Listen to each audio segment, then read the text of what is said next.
Hey guys, আসসালামু আলাইকুম, welcome back to my channel. আজ আমি আপনাদের জন্য নিয়ে এসেছি ফ্রুট কাস্টার্ড রেসিপি। খুবই অল্প সময়ের মধ্যে দুর্দান্ত একটা রেসিপি।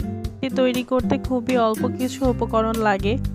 তো চলুন দেখে আসি রেসিপিটি তৈরি করতে কী কী উপকরণ লাগছে এবং কিভাবে তৈরি করছি। প্রথমে আমি এখানে 5 রকমের ফল কেটে নিয়েছি স্লাইস করে করে। তারপরে এখানে আমি 1 লিটারের মতো দুধ নিয়ে নিচ্ছি। দুধটাকে হালকা একটু গরম করে একটুখানি একটা বাটির মধ্যে উঠিয়ে এখানে আমি কাস্টার্ড পাউডার দিচ্ছি 3 থেকে 4 চামচের মতো। কাস্টার্ড পাউডারটা দিয়ে আমি এখানে ভালোভাবে গুলিয়ে নেব আর বাদ বাকিটা ভালোভাবে চাল দিয়ে নেব।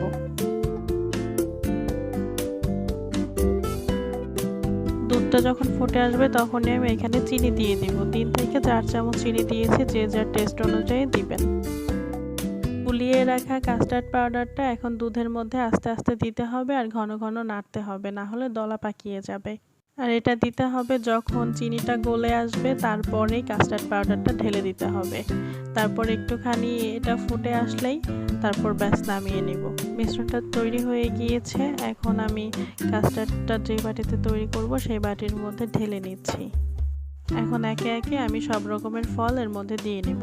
প্রথমে আমি এখানে দিয়ে নিয়েছি আপেল কুচি, তারপর দিয়েছি আঙুর কুচি, এখন আমি কলা কুচি দিয়ে দিচ্ছি। তারপর এখানে দিয়েছি বেদানা। আর অবশ্যই মিষ্টি জাতীয় ফল ইউজ করতে হবে, কোনো টক জাতীয় ফল ইউজ করা যাবে না এই কাস্টার্ডটার মধ্যে। কিছু ফল দিয়ে আমি মিশিয়ে নিয়েছি আর কিছু ফল এখন উপর দিয়ে ছিটিয়ে দিব।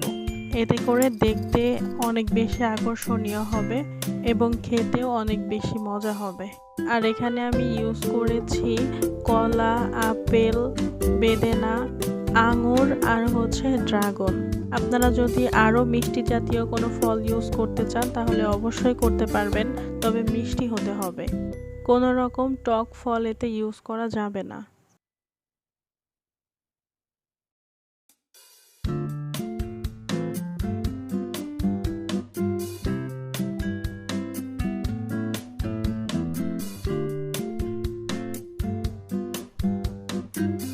ব্যাস রেডি হয়ে গিয়েছে আমার ফ্রুট কাস্টার্ডটা। আজ এই পর্যন্তই। সবাই ভালো থাকবেন, সুস্থ থাকবেন। আল্লাহ হাফেজ।